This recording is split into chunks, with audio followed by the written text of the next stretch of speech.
नमस्कार साथियों, एक बार पुनः आप लोगों के बीच उपस्थित हो गया हूं और आज से फिर हम लोग एनसीईआरटी के एक नए सफ़र पे चल रहे हैं। एनसीईआरटी के पहले सफ़र पे हम लोगों ने देखा था कि छठे वर्ग के हिस्ट्री और ज्योग्राफी दोनों ही मूल सब्जेक्ट को हम लोग पूरा कर चुके हैं। अब आज से फिर हम लोग सातवें वर्ग के हिस्ट्री और ज्योग्राफी को लेकर के चलते हैं और आने वाले परीक्षा से पहले हम लोग 9th और 10th तक हिस्ट्री, ज्योग्राफी, पॉलिटिकल साइंस और साइंस सबको समाप्त करने की पूरी कोशिश करेंगे। कोशिश ही नहीं पूरा प्रयास रहेगा कि समय अवधि के अंदर ही इसको पूरा कर लिया जाए ताकि आपकी परीक्षा के लिए काफ़ी उपयोगी साबित हो।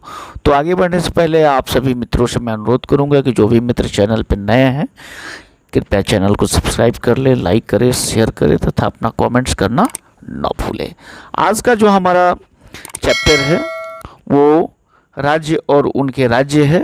ये सातवें वर्ग का चैप्टर है और एनसीईआरटी क्यों इतना ज़रूरी है, एनसीईआरटी ही क्यों पढ़ना आवश्यक है, तो इसका उत्तर आपने विगत कई परीक्षाओं के प्रश्नों को देखने पर आपको पता चल गया होगा कि एनसीईआरटी क्यों इतना ज़रूरी है। चाहे वो बीपीएससी के 69th हो या कोई और परीक्षा हो, आप परीक्षा के पैटर्न को देख करके, प्रश्नों के पैटर्न को देख करके आपको लग गया होगा कि अब जब तक हम लोग ऑथेंटिक एक सोर्स से पढ़ाई नहीं करेंगे, चीज़ों को मौलिक रूप से समझेंगे नहीं, जानेंगे नहीं, कोई भी परीक्षा को निकालना काफ़ी मुश्किल होता चला जा रहा है।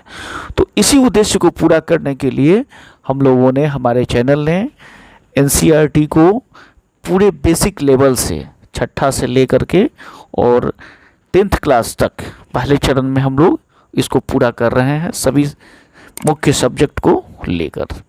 तो आज आगे बढ़ते हैं और देखते हैं चैप्टर है राजा और उनके राज्य। और इस चैप्टर में हम लोग पढ़ेंगे 7वीं शताब्दी के बाद कई राज्यवंशों का उदय हुआ। उन राज्यवंशों के बारे में ही आज हम लोग इस वीडियो के अंतर्गत पढ़ेंगे। इस वीडियो में हम लोग देखेंगे गुज्जर, प्रतिहार, राष्ट्रकूट, पाल, चोल तथा चहमान, जिसको चौहान कहा जाता है, इनको बारे में हम लोग देखेंगे। हाँ, इसको अच्छे से समझने के लिए इस मानचित्र को हम लोग देख सकते हैं। मानचित्र को देख करके देखिए, यहाँ पे ये जो क्षेत्र है ये राष्ट्रकूट का क्षेत्र है। राष्ट्रकूट जिसकी राजधानी मालखेत था। इसी तरह ये जो क्षेत्र है ये गुज्जर प्रतिहार का है क्षेत्र, ये परमार वंश का है, चंदेल का है, चहमान का, ये चहमान या चौहान भी कहा जाता है, ये क्षेत्र था। और ये कन्नौज है। ठीक इसी तरह पाल राजवंश का क्षेत्र यहाँ दिया हुआ है। राष्ट्रकूट ये हो गया। चोल का क्षेत्र ये है। पांड्य राजवंश यहाँ था, चेड़ हो गया ये। पूर्वी चालुक्य जो है वेंगी, ये यहाँ पे है। आप मानचित्र को देख करके इन सारे जो प्रमुख राज्य हुआ करते थे, जो प्रमुख राज्यवंश हुआ करते थे, इनके बारे में अपने दिमाग में रख सकते हैं। उसके बाद फिर इन सब के बारे में हम लोग पढ़ाई करेंगे बारी बारी से। नए राजवंशों का उदय। 7वीं शताब्दी आते आते उपमहाद्वीप के विभिन्न भागों में बड़े भूस्वामी और योद्धा सरदार अस्तित्व में आ चुके थे। राजा लोग प्रायः उन्हें मातहत या सामंत के रूप में मान्यता देते थे। उनसे उम्मीद की जाती थी कि वे राजा या स्वामी के लिए उपहार लाएं, उनके दरबार में हाजिरी लगाएं और उन्हें सैन्य सहायता प्रदान करें। अधिक सत्ता और संपदा हासिल करने पर सामंत अपने आप को महासामंत, महामंडलेश्वर इत्यादि घोषित कर देते थे। कभी कभी वे अपने स्वामी के आधिपत्य से स्वतंत्र हो जाने का दावा भी करते थे। एक उदाहरण यहाँ देख सकते हैं आप कि दक्कन में राष्ट्रकूटों का शुरुआत हुआ और शुरुआत में वो कर्नाटक के चालुक्य राजाओं के अधीनस्थ थे। पहले जो राष्ट्रकूट थे वो चालुक्य राजाओं के कह सकते हैं कि महामंडलेश्वर थे या फिर उनके सामंत थे। बाद में वो स्वतंत्र रूप से अपना राज्य करने लगे। 8वीं शताब्दी के मध्य में राष्ट्रकूट एक प्रधान दंती दुर्ग ने अपने को चालुक्य स्वामी की अधीनता से इनकार कर दिया, उसे हराया और हिरण्यगर्भ अर्थात कि सोने का गर्भ नामक एक अनुष्ठान किया। जब तक यह अनुष्ठान ब्राह्मणों की सहायता से संपन्न किया जाता था तो माना जाता था कि इससे याचक जन्मना क्षत्रिय न होते हुए भी क्षत्रिय रूप में दोबारा क्षत्रित्व को प्राप्त कर लेगा। कुछ अन्य उदाहरणों में उद्यमी परिवार के पुरुषों ने अपनी राजशाही कायम करने के लिए सैन्य कौशल का इस्तेमाल किया। मिसाल के तौर पर कदंब, मयूरमर्षण और गुज्जर प्रतिहार हरिश्चंद्र ब्राह्मण थे जिन्होंने अपने परंपरागत पेशे को छोड़कर शस्त्र को अपना लिया और क्रमशः कर्नाटक और राजस्थान में अपने राज्य को सफलतापूर्वक स्थापित किए।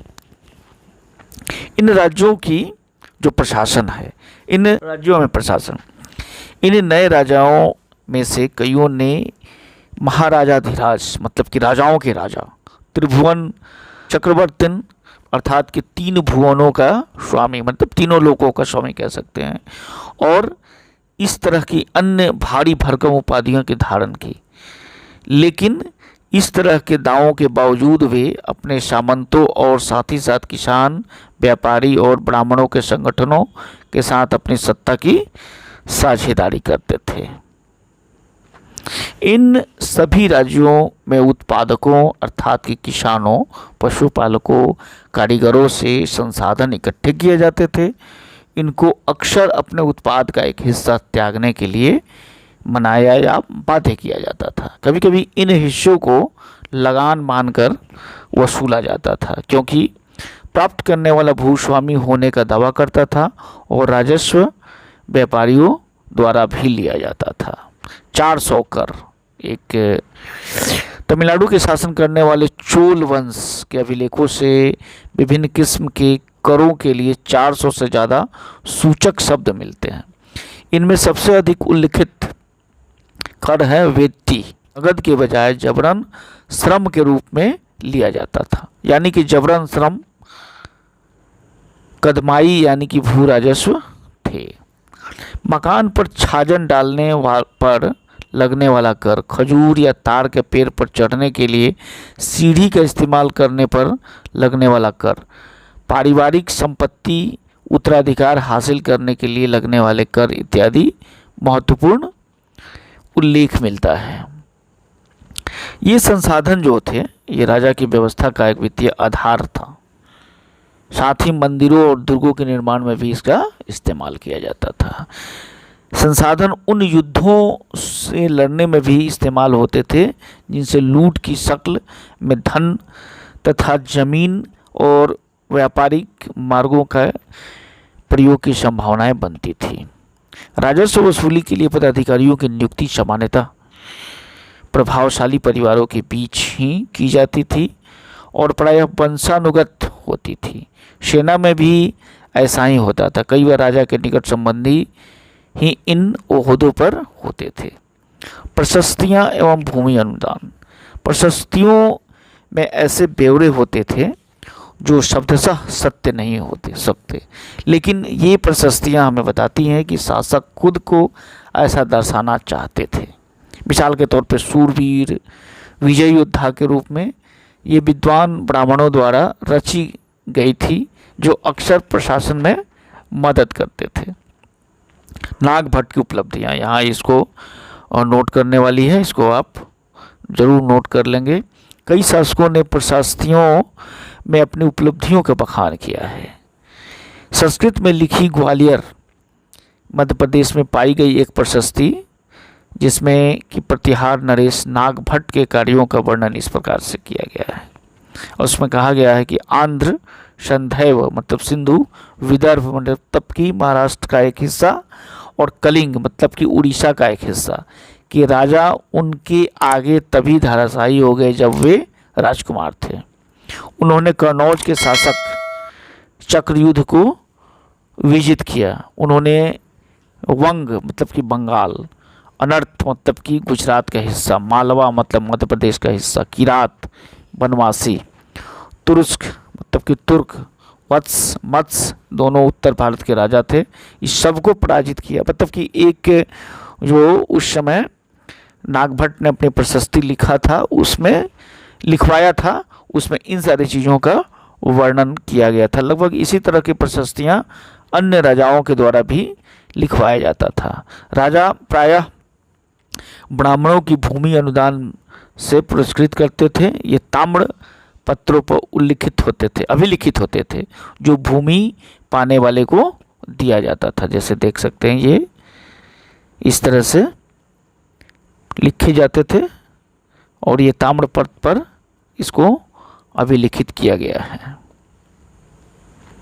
भूमि के साथ क्या क्या दिया जाता था? यह चोलों के द्वारा दिए गए एक भूमि अनुदान में तमिल भाग का एक अंश है। इस तरह से इसको आप देख सकते हैं। 12वीं शताब्दी में एक बृहद संस्कृत काव्य भी रचा गया, जिन्हें कश्मीर पर शासन करने वाले राजाओं का इतिहास दर्ज है। इसको नोट कर लेंगे।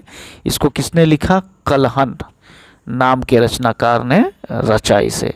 कलहन ने जिस काव्य के बारे में यहाँ वर्णन किया गया है वह राजतरंगिणी के बारे में कहा गया है, जिसमें कश्मीर के राजाओं के इतिहास दर्ज है। इसे कलहन नाम के रचनाकार ने रचा था।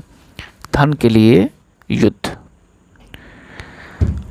प्रत्येक शासक राजवंश का आधार कोई न क्षेत्र विशेष था। वे दूसरे क्षेत्रों पर नियंत्रण करने का प्रयास करते थे। एक विशेष रूप से वांछनीय क्षेत्र था गंगा घाटी में कन्नौज नगर। कन्नौज पर कब्जा करने के लिए गुज्जर, प्रतिहार, राष्ट्रकूट और पाल, इसको याद रखेंगे, गुज्जर, प्रतिहार, राष्ट्रकूट और पाल वंशों के शासक ने सदियों तक अपने नियंत्रण करने के लिए, कन्नौज के ऊपर नियंत्रण करने के लिए एक लंबी लड़ाई लड़ी। और इतिहासकार इस लड़ाई को त्रिपक्षीय संघर्ष के रूप में इसको दर्शाते हैं। शासकों ने बड़े मंदिरों का निर्माण भी करवाया, अपनी सत्ता और संसाधन का प्रदर्शन करने का प्रयास किया। इसलिए जब वे एक दूसरे पर, राज्य पर आक्रमण करते थे तो मंदिरों को भी अपना निशाना बनाते थे, जो कभी कभी बहुत अधिक संपन्न होते थे। अफगानिस्तान के गजनी का महमूद ऐसा ही शासक है। उसने धार्मिक पूर्वाग्रह से प्रेरित होकर के उपमहाद्वीप पर 17 बार 1000 से लेके 1025 तक हमला किया। उसका निशाना संपन्न मंदिर थे, जिनमें गुजरात का सोमनाथ मंदिर भी शामिल था। महमूद जो धन उठा ले गया, उसका एक बड़ा हिस्सा गजनी के एक वैभवशाली राजधानी के निर्माण में खर्च हुआ। युद्ध करने वाले दूसरे राजाओं में चहमान भी थे, जो बाद में चौहान के रूप में जाने लगे। वे दिल्ली और अजमेर के आसपास के क्षेत्र में शासन करते थे। उन्होंने पश्चिम और पूरब की ओर अपने नियंत्रण क्षेत्र का विस्तार करना चाहा, जहां गुजरात के चालुक्यों तथा पश्चिम उत्तर प्रदेश के गढ़वालों से टक्कर लेनी पड़ी। चहमान शासक पृथ्वीराज चौहान तृतीय, जिसने सुल्तान मोहम्मद गोरी नामक अफगान शासक को 1191 ईस्वी में हराया, और लेकिन दूसरे साल 1192 ईस्वी में उसके हाथे पराजित हो गया। तो इसे याद रखेंगे। इसे तराई का युद्ध कहा जाता है। तराई के पहले युद्ध 1191 ईस्वी में पृथ्वीराज चौहान ने मोहम्मद गोरी को हराया था, लेकिन दूसरे साल फिर जब लड़ाई हुई, हालांकि लड़ाई हराने के बाद पृथ्वीराज चौहान ने मोहम्मद गोरी को छोड़ दिया था, जिसका नतीजा ये हुआ कि उसके अगले ही साल मोहम्मद गोरी ने एक बार फिर से पृथ्वीराज चौहान से लड़ाई ठानी, और इस बार उन्होंने 1192 ईस्वी में तराई के दूसरे युद्ध में मोहम्मद गोरी ने पृथ्वीराज चौहान को हराया और युद्ध के मैदान में ही उसे मार दिया गया। चोल राज नज़दीक से एक नज़र। उदयूर से तंजावुर तक चोल वंश में सत्ता कैसे आया? कावेरी के डेल्टा पर मुठाइयार नामक एक प्रसिद्ध छोटे से मुखिया परिवार की सत्ता थी। वे कांचीपुरम के पल्लव राजाओं के मातहत थे, अर्थात कि उनके सामंत थे। उड़ियार के चोल वंशीय प्राचीन मुखिया परिवार ने विजयाचल ने 9वीं शताब्दी में मुठियारों को हराकर इस डेल्टा पर कब्जा जमाया। उसने वहां तंजावुर शहर और निशंभ सुदनी देवी का मंदिर भी बनवाया। देख सकते हैं चित्र के माध्यम से, इसे ज़्यादा अच्छा तरीक़ा से आप समझ सकते हैं। ये तंजावुर है और ये पूरा क्षेत्र जो है वो चोल का क्षेत्र रहा है। ये पूरा क्षेत्र जो है ये चोल का क्षेत्र रहा है। वो विद्यालय के उत्तराधिकारियों ने पड़ोसी राज्यों को भी जीता और उसका राज्य का क्षेत्रफल और शक्ति दोनों को बढ़ता चला गया। दक्षिण और उत्तर के पांड्यन पल्लव इसके इलाके का हिस्सा बना लिए गए। राजा राज प्रथम, जो कि सबसे शक्तिशाली चोल शासक माना जाता है, 985 ईस्वी में राजा बना और उसी ने इसमें से ज़्यादातर क्षेत्रों पर अपने नियंत्रण का विस्तार किया। उसने साम्राज्य के प्रशासन को भी पुनर्गठित किया। राजा राज के पुत्र राजेंद्र प्रथम उसकी नीतियों को जारी रखा और उसने गंगा घाटी और श्रीलंका तथा दक्षिण पूर्व एशिया के कई देशों पर हमला भी किया। इन अभियानों के लिए उसने एक जल सेना भी बनाई और संभवतः भारत के किसी भी राजवंश के लिए ये पहली बार ऐसा था कि जल सेना का निर्माण किया गया, अर्थात कि नेवी का निर्माण किया गया चोल राजवंश के राजाओं के द्वारा और मुख्यतः राजा राज प्रथम तथा उनके पुत्र राजेंद्र प्रथम के द्वारा। भव्य मंदिर एवं कांस्य मूर्ति कला। राजा राज और राजेंद्र प्रथम द्वारा बनवाए गए तंजावुर के और गंगई कोंड चोलमपुरम ने बड़े मंदिर स्थापित किया और मूर्ति कला के दृष्टि में एक चमत्कार स्थापित किया।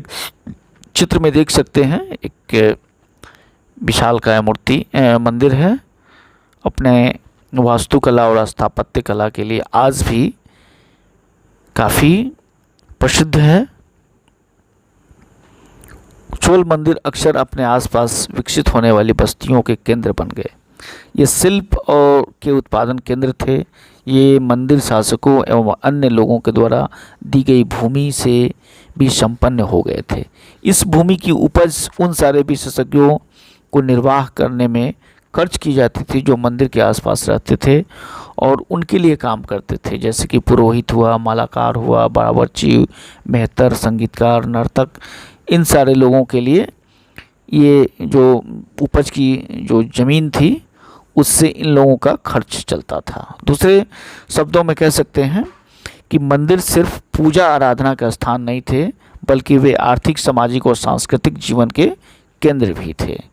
मंदिर के साथ जुड़े शिल्प का एक सबसे विशेष था कांस्य प्रतिमाएं बनाने का काम। चोल कांस्य प्रतिमाएं संसार की सबसे उत्कृष्ट कांस्य प्रतिमाओं में से एक गिनी जाती है, जैसे कि आप देख सकते हैं कि किस तरह से दिया हुआ है। कृषि एवं सिंचाई। चोल की कई उपलब्धियों कृषि तथा उनके नए विकासों के माध्यम से संभव हुई। मानचित्र में, जैसे कि 2 के मानचित्र में हम देख सकते हैं, गौर कीजिए कि कावेरी नदी जो है बंगाल की खाड़ी से मिलने से पहले कई छोटी छोटी शाखाओं में बटी हुई है। ये शाखाएं बार बार पानी उछलती है और किनारों पर उपजाऊ मिट्टी जमा हो जाती है। शाखाओं का पानी जो है कृषि के लिए, विशेषकर चावल की खेती के लिए काफ़ी अच्छा एक आर्द्रता भी मुहैया कराती है। हालांकि तमिलनाडु के दूसरे हिस्सों में कृषि पहले से विकसित हो चुकी थी, पर 5वीं या 6ठी शताब्दी में आकार ही इस इलाके के बड़े पैमाने पर खेती शुरू हो पाई। कुछ इलाकों में जंगल को साफ किया जाना और दूसरे इलाकों में ज़मीन को समतल किया जाना, डेल्टा क्षेत्रों में बाढ़ रोकने के लिए तटबंध बनाए गए जाने थे और पानी को खेतों तक ले जाने के लिए नहरों का निर्माण होना था। कई क्षेत्र में एक साल में 2 बार फसलें उगाई जाती थी। तो इस प्रकार कह सकते हैं कि जो फसलों की स्थिति थी और कृषि और सिंचाई की स्थिति थी। चोल के राज्य में काफ़ी एक उन्नत रास्ता अख्तियार किया और जो अस्थाई खेती थी, कई बार एक ही वर्ष में 2 बार खेती की जाती थी, तो चोलों ने इस दिशा में काफ़ी अच्छा काम किया और उनके राज्य में न सिर्फ कृषि की उत्पादन क्षमता बढ़ी बल्कि एक उन्नत किस्म की सिंचाई की व्यवस्था भी काफ़ी डेवलप किया गया। साम्राज्य का प्रशासन किस प्रकार संगठित था? किसानों की बस्तियां जो उड़ कहलाती थी, इसे याद रखेंगे, उड़ क्या होता है? तो चोल साम्राज्य में जो किसानों की बस्ती थी वो उड़ कहलाती थी। सिंचित जो खेती के साथ बहुत समृद्ध हो गई। इस तरह के गांवों के समूह को नाडु कहा जाता था। नाडु इसीलिए तमिलनाडु कहा गया। नाडु मतलब होता है कि गांवों का एक समूह। ग्राम परिषद या नाडु न्याय करने और कर वसूलने जैसी कई प्रशासकीय कार्य करते थे। धनी किसानों को जो केंद्रीय चोल सरकार की देखरेख में नाडु के कामकाज में अच्छा खासा नियंत्रण हासिल था। उनमें कई धनी भूस्वामियों को चोल राजाओं के में वेलन मतलब कि 3 राजाओं को अपनी सेवाएं देने वाला वेलन या किसान, अय्यार मतलब कि प्रधान जैसी उपाधियां दी गई और उन्हें केंद्र में महत्वपूर्ण राजकीय पद भी सौंपे गए। ये काफ़ी इम्पोर्टेंट है, इसको आप बिल्कुल याद कर लेंगे, नोट कर लेंगे। बल्कि इसे देखिए यहाँ दिया हुआ है कि चोल अभिलेखों में भूमि के विभिन्न कोटियों का किस तरह का उल्लेख मिलता है।